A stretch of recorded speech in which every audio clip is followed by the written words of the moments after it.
Welcome to the Grow Your Practice podcast. Hi, I'm your host, Chad Madden, owner of Madden Physical Therapy and Breakthrough. Join me each week as we dive into the best practices, systems, principles, tips, and tricks to help you grow your private practice. Hey everybody, Chad Madden here with the Grow Your Practice podcast. And today I have a very special guest by request, Mr. Jason Waz. Jason is a physical therapist and private practice owner in the Tampa, Florida area. So welcome to the podcast here, Jason. Appreciate you having me. Awesome. So would love to know how you got into physical therapy and ultimately became a private practice owner. Well, I have a tendency to over prepare for these types of things like podcasts. So I was listening to all your material, right? And as you know, I've been to a lot of the breakthrough events and things like that. But I listened to the podcast, really struck me with Ryan Payne talking about wealth management. Mm-hmm. And I was kind of laughing because he said, like, I think the question was, what is financial freedom? And most of us as PTs never really get to see financial freedom. Your organization is helping more PTs probably get to financial freedom and a few other coaches out there than anybody else. But it got me thinking about, an entrepreneur and what's that definition. And most PTs, as you know, from your experience, are not entrepreneurs whatsoever. And we have to learn that after PT school. I have a sign right outside my office here that has a definition of entrepreneur. It's jumping off a cliff and building a plane on the way down, right? So I was living and if you don't build the plane on the way down the first time, you're dead, right? Which is why most businesses fail in the first, 6 years, because most of us aren't prepared to be business owners. And so if we can kind of talk about my career, about halfway through, about 5 years ago in 2017, I was at a crossroads. I have my private practice in Tampa. At that point, I had been in business for about 10 years. And I had I'd made all the classic mistakes. I had a 7,000 square foot sports performance practice as my first place with myself and one other physical therapist for 10 years, right? And so, I was of the mindset, I'm going to build a better product, build it and they will come, right? Field of dreams. And I was 10 years into it and I was tired. I was worn out. I was at a crossroads and I did three things at the end of 2017. I found a really good coach. I remember I was coming back from a trip in December of 2017, a trip that I couldn't afford, by the way, because I was borrowing money to make payroll almost every other time, right?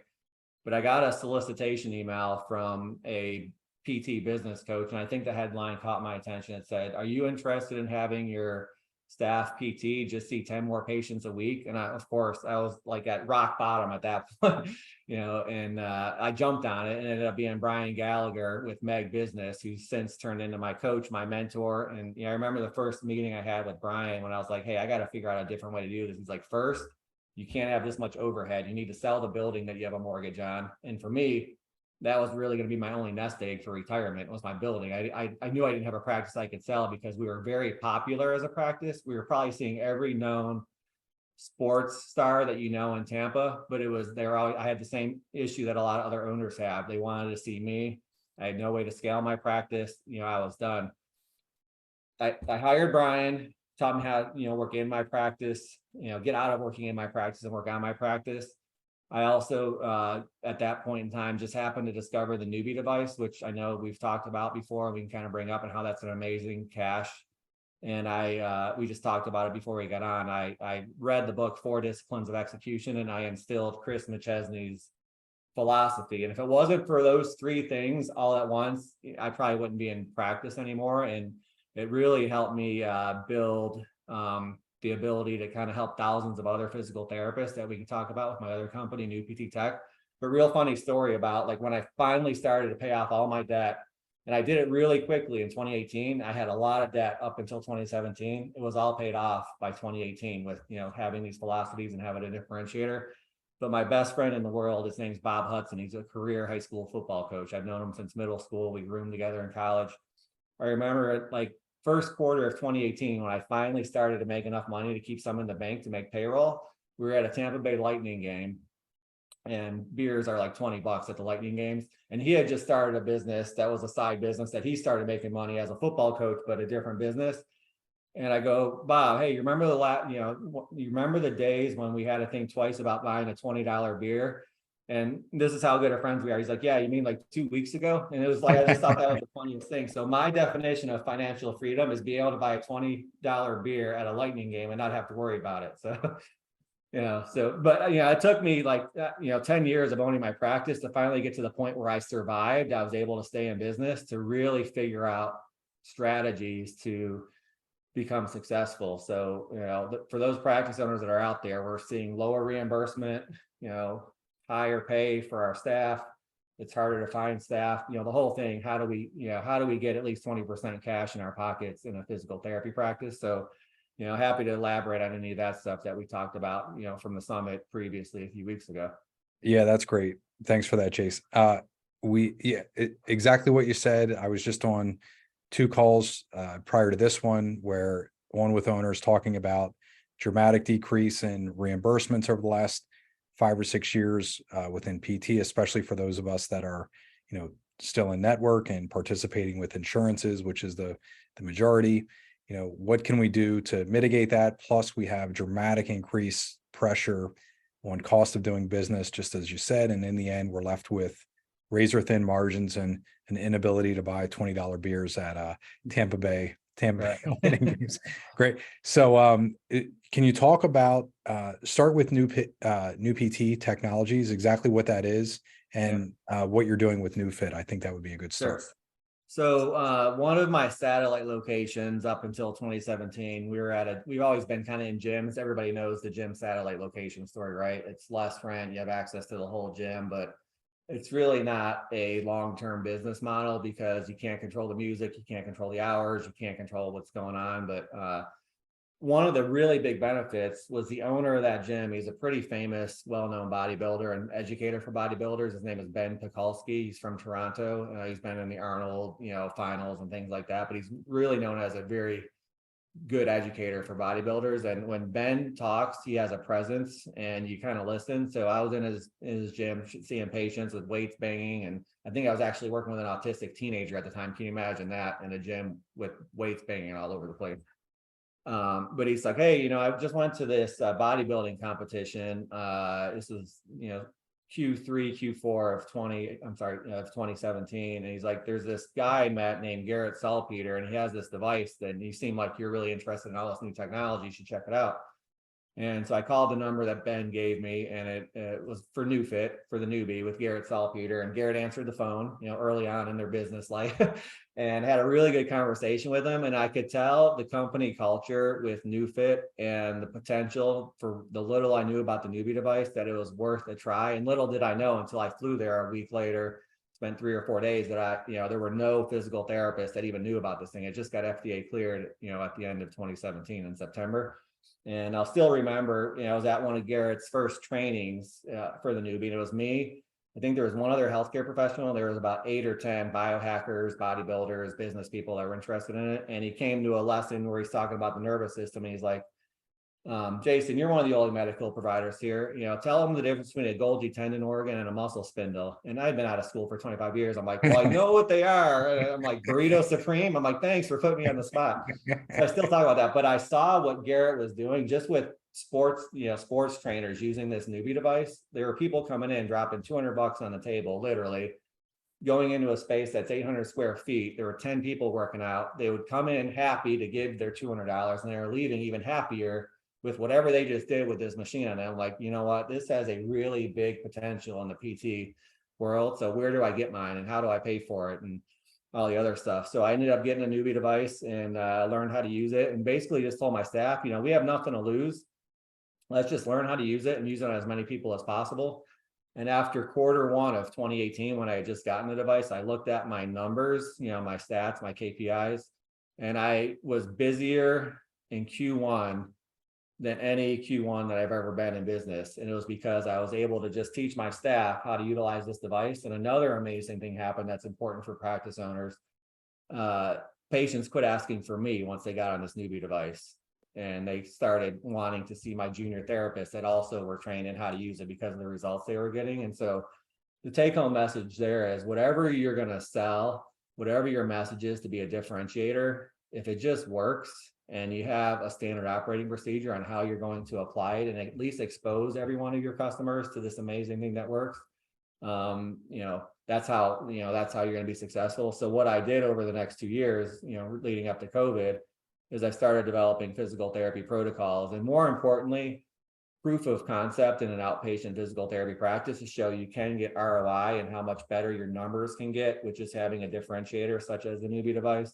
And COVID hit, and then I started, creating virtual training platforms and mostly telling PT practice owners how to incorporate a really unique piece of technology into your business model. Not so much like the neuroscience that Garrett and his team could teach way better than I could ever teach, but how to incorporate that into your business model based on a long-term case study or kind of a think tank in my own clinic.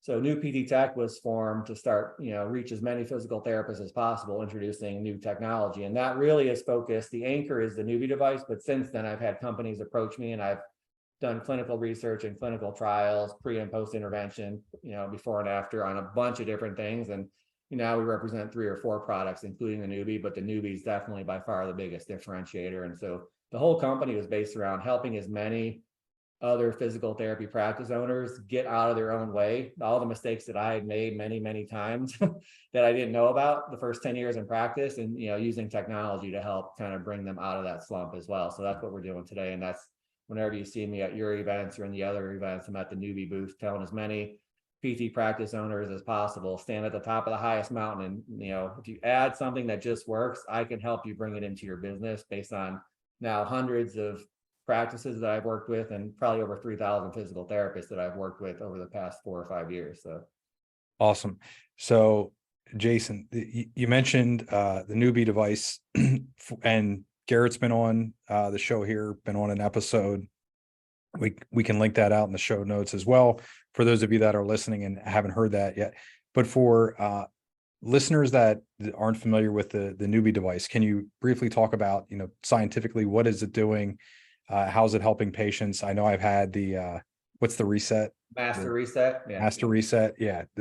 Well, let's start with the master reset. So the Neubie is pulse direct current, where any other stim device that most physical therapists, would have used would be alternating current. And again, I went from not knowing what a Golgi tendon organ and a muscle spindle was to really having to go relearn the physics and the neuroscience behind all this, right? So, one of my favorite quotes, and I'm having a squirrel moment with, is Albert Einstein. It's not that I'm so smart, it's just I stick with problems longer, right? You make a mistake and you get embarrassed enough, you have a tendency not to make that mistake again. So the Neubie is pulse direct current. And for those of you out there, there's a lot of devices out there now that Neubie is becoming more and more prevalent and well-known and getting amazing results that are saying they're pulse direct current. But if you just take a traditional TENS unit, it has a red and a black lead, which I still don't know why a TENS unit has a red and a black lead, because if you put one of those leads on the patient, they'll feel it because the current is alternating on that one pad.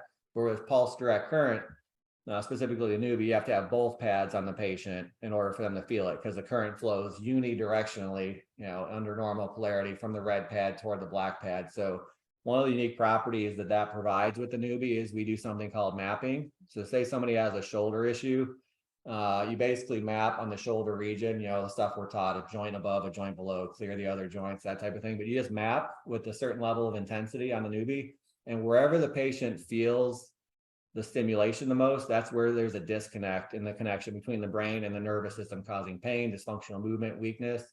Now we're measuring at 500 hertz, which is too high a frequency for the muscle to contract, like, volitionally and functionally, but we're looking for spots in the muscle that are overactive, and we're trying to find those spots. And what happens is those spots kind of repel the electricity, so the patient feels it there. So one of our standard operating procedure of educating patients when we do the mapping, process is on the first visit, we can find 2 spots with 100% certainty where there's at least a nervous system disconnect causing pain, weakness, dysfunction. So if you want to call it trigger points, if you want to call it muscle tone, in the case of like a neurological insult, like a stroke, we're finding spots where the brain can't turn those muscles off. We're identifying them and almost adding a shock collar to a dog. So 90% of the uses with the Neubie are finding spots with 100% certainty. Then the beauty of using it, and the reason it's adopted across like 90% of the patients in every clinic, is the physical therapist does not have to change the way they practice physical therapy. They spend 5 minutes doing this mapping process, and then they just do the movement part that they're going to do in therapy anyway. And it's basically a 10x multiplier of just reprogramming the brain and getting rid of that neurological disconnect that's happened. So And that's part of our standard operating procedure. We've created PDFs with the elevator talk that took me 4 years to perfect. But we find two spots with 100% certainty. You move like you normally would, and most patients feel a significant change within the first session because we're operating at the level of the nervous system. So that's the part of it, just has to work. My job in working really closely with Garrett and his team is to, convince physical therapists who maybe haven't heard of the Neubie, or they hear the name Neubie and they think they're going to market and promote the name Neubie. Well, I teach them how to market and promote the problem they solve, and not necessarily the name of a device nobody heard about, right? So that's a whole nother topic that we can get into today if need be. Cool. So you talked a lot there. I'm interested in talking about the PDF, and also you said, in 2018, you met with your staff and you were teaching them how to expose patients to the Neubie device. Can you talk about what you did in 2018, and then maybe comment on how that has evolved over time? Because one of the biggest challenges, so if we take a 30,000-foot view here for a second, we have declining reimbursements from insurance companies, increased cost of doing business. Many practices are looking to add a cash pay service. So the first challenge is, well, which one do I pick? Yes, we want something backed by science that fits into our service delivery really well. Once they get the device, it's, well, how do I get my staff to use that device? Because, you and I as clinicians, typically we're not, we're very sales adverse, and getting somebody to pay cash for something feels like sales to me. That's the common thing that we hear from therapists. So how do you help owners? And I know you do an amazing job at this. What did you do from 2018, and how did that evolve to now? And then how do you help owners overcome that barrier? Yeah, there's a lot there. If you need me to slow down, because you should see me trying to talk to Siri. The words are never correct because my wife says I mumble and I don't understand it until I go back and hear a recording, which is why I never listen to my own podcast. But anyway, I digress. So 2018. So again, think about, I was the first PT on the planet to bring this into my practice, right? And it was FDA cleared, which was great. But it had no time to get peer-reviewed research at that point in time. I just saw what it was doing. I saw the euphoria on the clients in Garrett's clinic. And I'm like, what PT practice wouldn't like to make 7 figures in cash just because of one device, which is close to what they were doing? He said this publicly, so I'm not giving any trade secrets away, right? What PT practice? So that was my thinking, is like, wow, it's working so well. Just teach me the basics how to do it. So he taught me the mapping process, right? Taught me all the neuroscience. They do tests and activations, almost like muscle activation type stuff as part of the Neufit theory. But when I brought it back to my team, I had the same fear that every other practice owner out there has. Like, they're going to be like, you're just making my life more difficult. This is going to be harder to use. So I just said, hey, just do the mapping process at the end of the first session, telling them, hey, we're going to do a diagnostic to find the spots, and then spend 2 or 3 sessions on every single patient. Don't worry about if you're charged. This is early on, right? Don't worry about if you're charging cash, if you're going through insurance, if you're billing neuromuscular rehab, which is FDA cleared. We are just going to use it on everybody and see what happens. That's the hardest part, right? When you bring something in and you immediately tell your staff, well, we paid all this money for this equipment. It's not covered by insurance. You have to sell it. Sales and marketing are the 2 most feared words in any medical provider's repertoire, right? Especially a staff level physical therapist. So I knew early on I had to eliminate those 2 things. So we just used it on everybody. At the end of the first quarter, I already told you my business went up, not because we were promoting it to anybody, but because patients were getting such a good result. They would go to the supermarket here, is called Publix. There would be people in Publix that would tell some stranger the experience they had in physical therapy. Now, I don't care how much your average patient likes your physical therapist. They're not telling the Publix checkout guy about their experience in physical therapy, right? They might tell a friend or family member, but it's usually just something they go to because they're getting better and they have to. So we started developing what I kind of later termed practice evangelists without soliciting them whatsoever. We were getting more referrals. By the end of the first year, just going through that same process, we had 92% more referrals than any year in my 10-year history. And the only thing I did clinically was add the Neubie. Like I said, I hired Brian Gallagher to teach me how to be a CEO, and we're doing 4 disciplines of execution, but clinically the Neubie was the only thing. So in 2019, Garrett was doing his live training in Austin once a month. And I said, hey, can I start training therapists to come to Florida to expose more people to them? And so we agreed to do that. And I said, well, I can't regurgitate everything you're doing, Garrett. What about if I just talk to them about my experiences and the miraculous recovery a lot of people are getting? And so I would get 10 or 12 physical therapists from across the country come to Tampa. And just to learn about the Neubie, experience it. It wasn't even a paid thing. It was just come and let me expose you to it. By the end of the first half of the first day, where I was just sharing patient success stories, almost every physical therapist in the room, every time we did 12 or 14 of those over the next year, was asking me, well, how soon can I get one of these? And I already have 10 patients in mind that this could benefit. And so that's where I started thinking, And then COVID hit. We're like, oh crap, what are we going to do? Well, it forced our hand with creating a virtual training platform. So I might have trained 120 therapists, and who then adopted the Neubie, from the live training. But I was able to reach 2,000 physical therapists in the next year and a half because of the virtual training platform. And one thing I noticed, and I don't know if you noticed this in your experience, is during COVID, people really kind of hustled to make sure their business wasn't going to close down in physical therapy. So there was like an extra level of alert. And over the past 2 years since then, I've seen a little bit of letdown in that with most practice owners, where they kind of like, we survived, we stayed in business, and now they don't really seem as motivated to kind of really survive as much. I don't know if that's been your experience at all, but that's kind of how it's evolved from like live training to virtual training to we probably, do 40 or 50 of these a month now, where we're just doing the virtual training with people, wanting to get back to live training, because live training is always, going to be helpful as well. Yeah, I agree with you on the phenomenon you were just talking about there, where I saw owners, investing in themselves every single day in the early pandemic.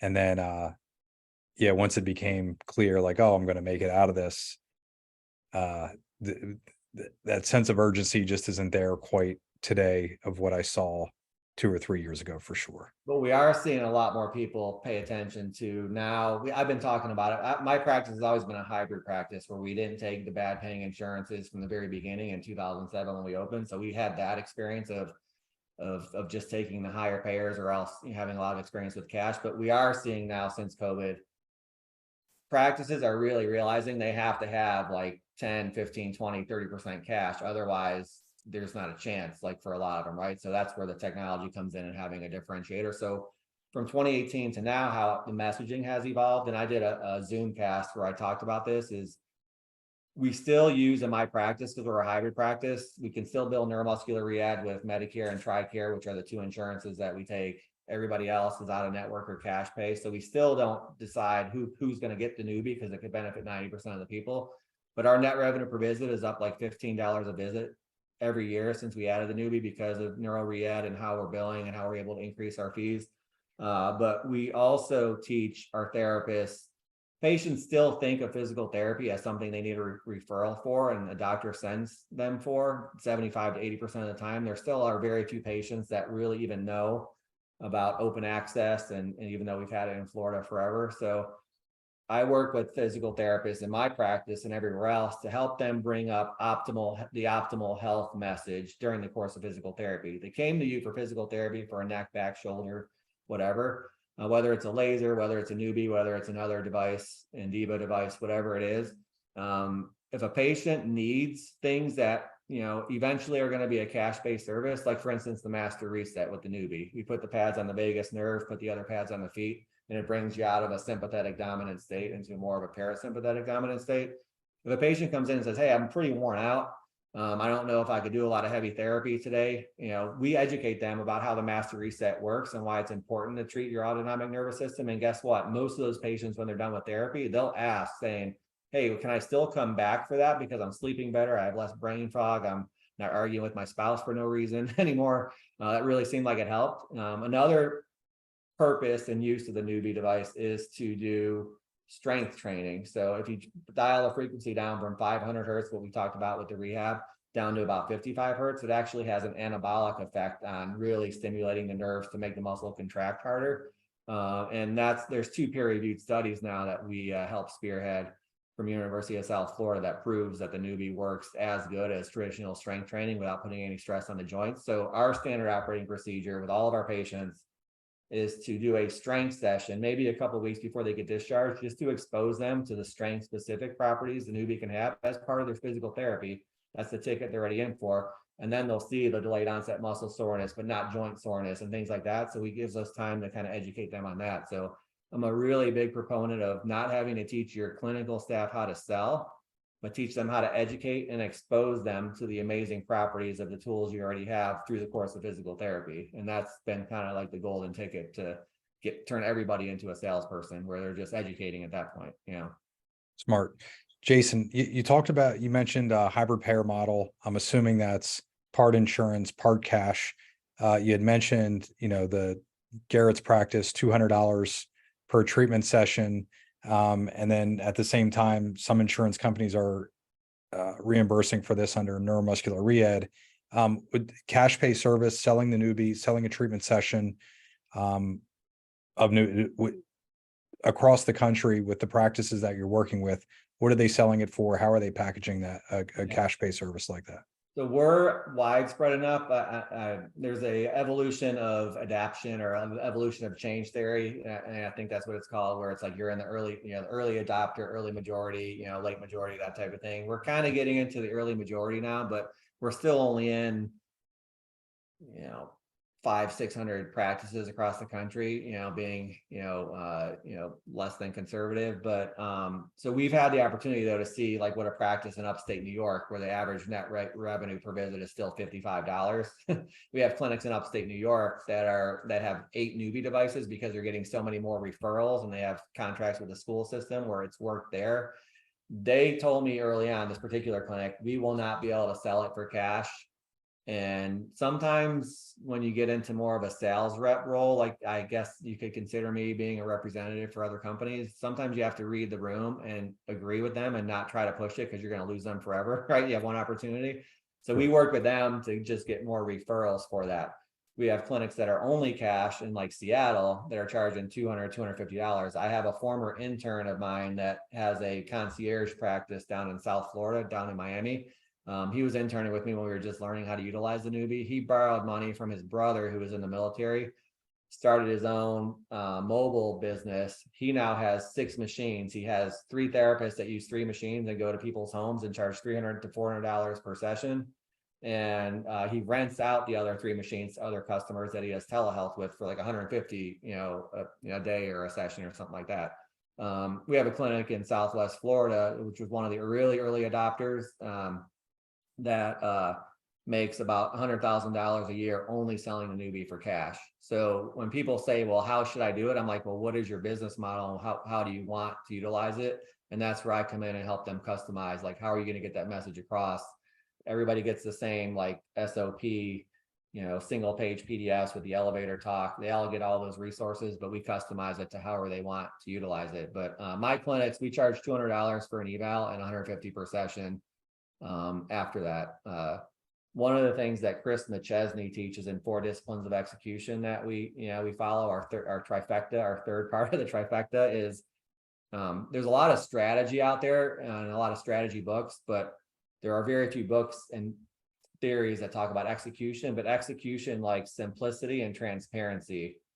So the clinics, you even work with some of the clinics that I've spoken to, they have like a menu of cash pay services that looks like, the Denny's menu. It's like 18 pages. I'm telling these people, I'm like, listen, create one fee and they get any service you possibly could want for cash pay, and just invest in the right equipment to do that. Because if there's simplicity and transparency, you're going to sell a lot more of it, and your staff isn't going to be, like a yodeler or an auctioneer trying to, trying to get the patient to think about what they want. You could benefit from these services. We have the elevator talk right here for you.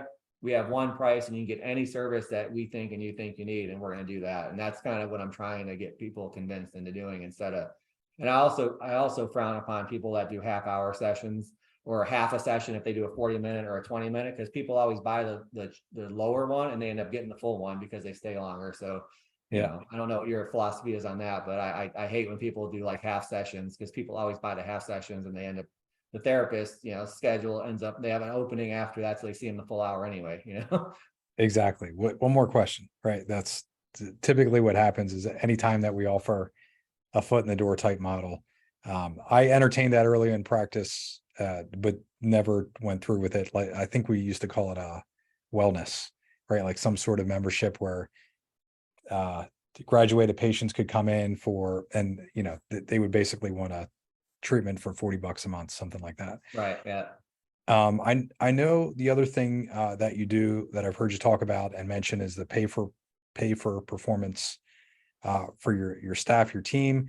And to me, that is, super appealing to explore, because especially if we have declining reimbursement as a model, the industry standard, and we have upward pressure on costs. Well, if we have a pay for performance model in place for our team, then a lot of those problems are solved automatically. So can you talk about that and how you implement that into your practice? Absolutely. It's a really important, I listened to that podcast you did recently as well about, lower reimbursement, and, talked about how do you retain and how do you get quality, new therapists, right? And you said you have a plan where they can grow with your company and have a leadership role and all that other stuff. And that's part of, like, whether you call it from a pay for performance standpoint, but it really is a pay for performance model, because they continue to go up in different tiers. So we started doing that, a long time ago, initially because I was getting so upset being the owner of the practice, and my schedule would be full, and before the Neubie, right?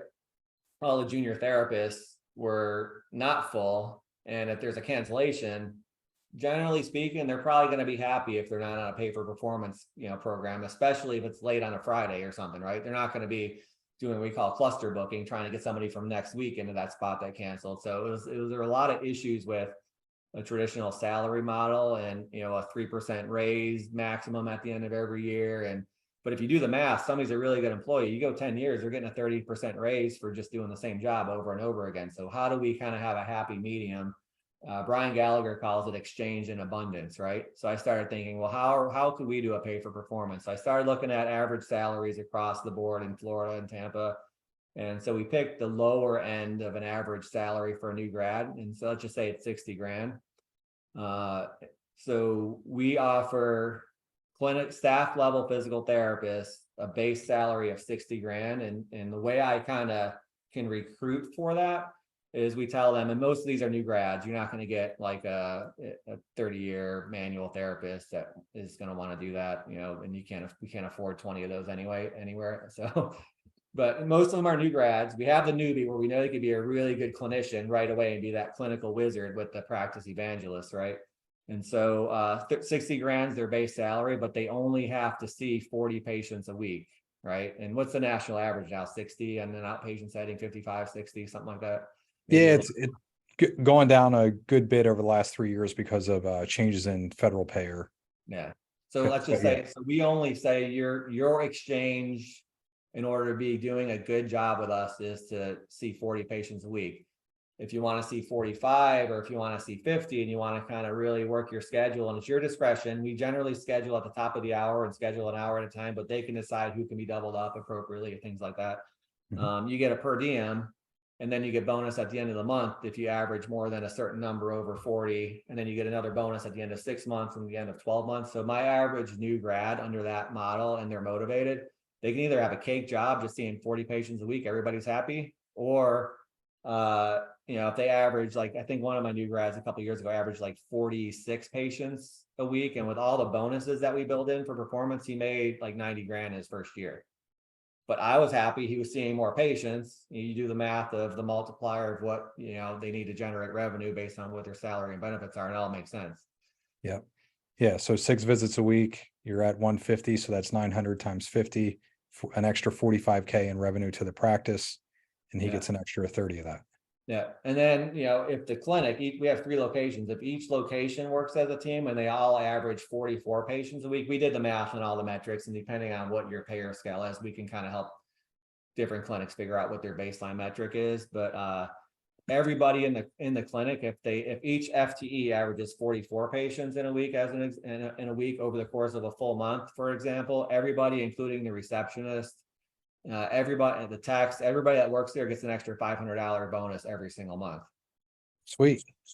But they all have to work as a team. So it's individual bonus, team bonus. And then if they average those 44 over 6 months, they get an extra week's pay. If they average that over 12 months, they get 2 weeks pay in December. So it's all, your raise is going to be dependent on how much work you want to do. But I'm happy if you just want to be a really good employee seeing 40, we have other people that'll want to see more volume. So that's kind of, and that was like trial and error. I mean, I failed more times than anybody ever succeeded, and it was just like, wow, this actually works now. We don't do any raises at the end of each year. Our base, our staff PT is at, let's say 60. If you move up to middle management, you get a bigger bump for your base. And if you move up to upper level management, you get a bigger bump. And then obviously senior management, we kind of have different things that, are profit, whatever, profit sharing or whatever. But, we never have to worry about, we just have to worry about, are you doing your job and exchanging in abundance, or at least enough abundance to make your base salary? And it works great. Everybody's happy.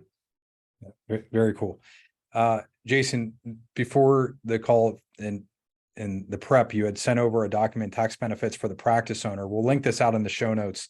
Do you want to talk about what exactly is in the link here? Yeah. A lot of, again, I was trying to, like I said, I over prepare, and I'm always been a rule follower. So I saw the line in the show prep saying it should be a value and not solicitation, but this is really high value. So I tried to follow the rules.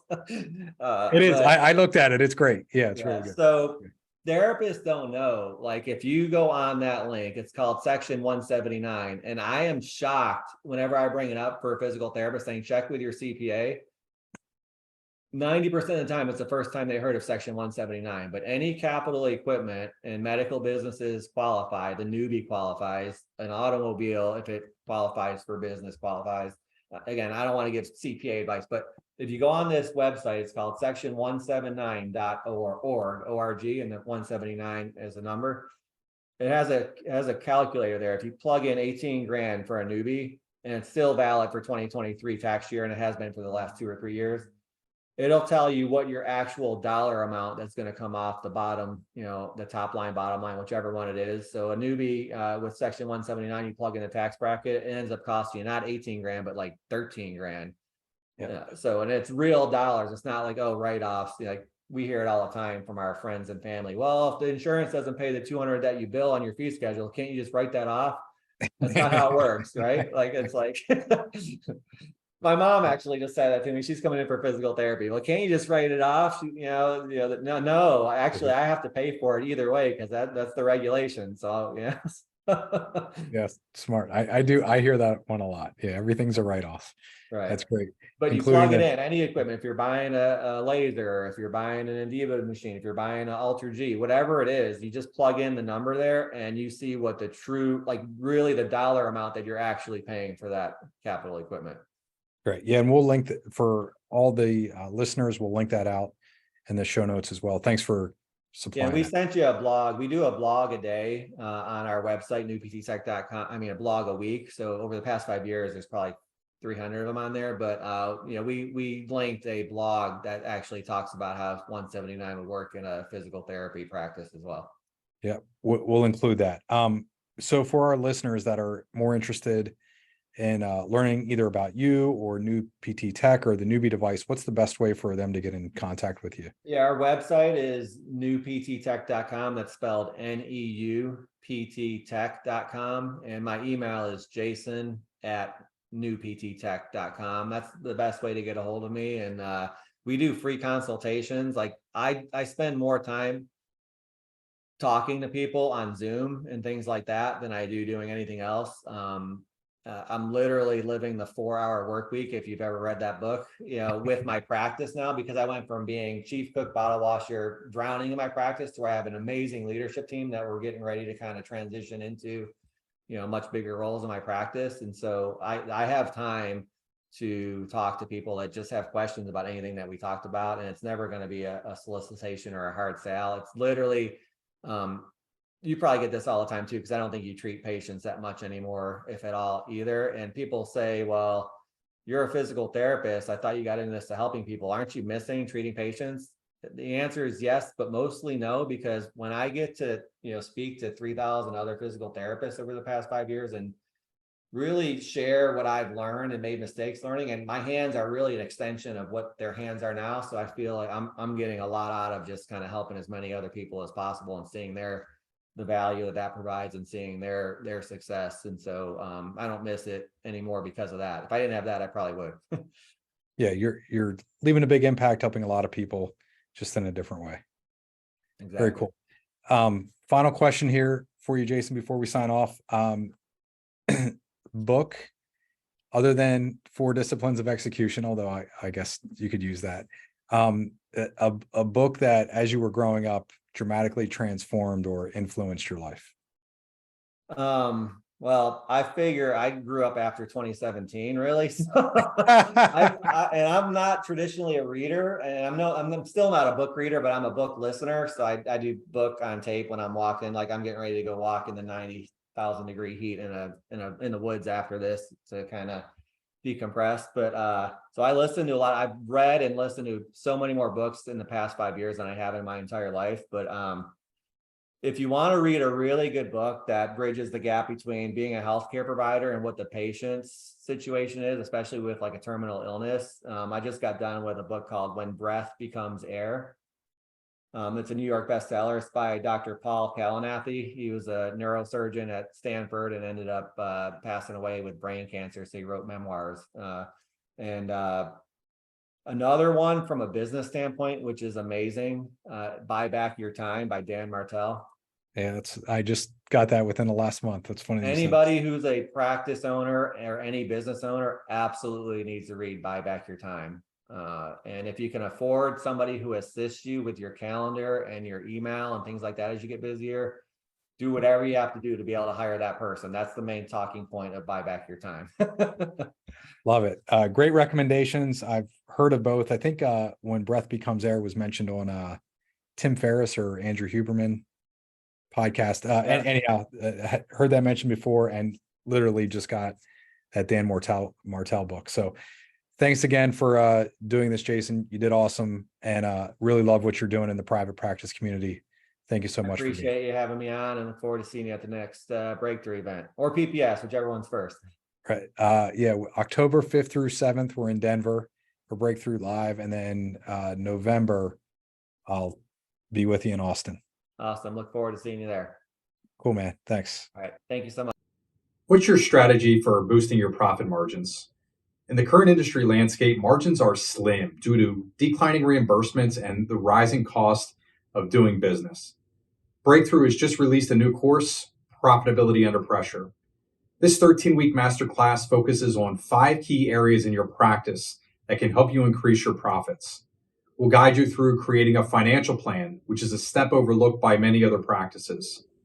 You'll also learn how to renegotiate insurance contracts, evaluate whether cutting ties with lower payers is beneficial, and how to add cash pay services to improve your lifetime patient value. By the end of this course, you'll have improved control over your profit margins and a clear roadmap for future growth. This program is exclusively for private practice owners. You must apply to be accepted. No hops or pops practices. Click the link below to get started.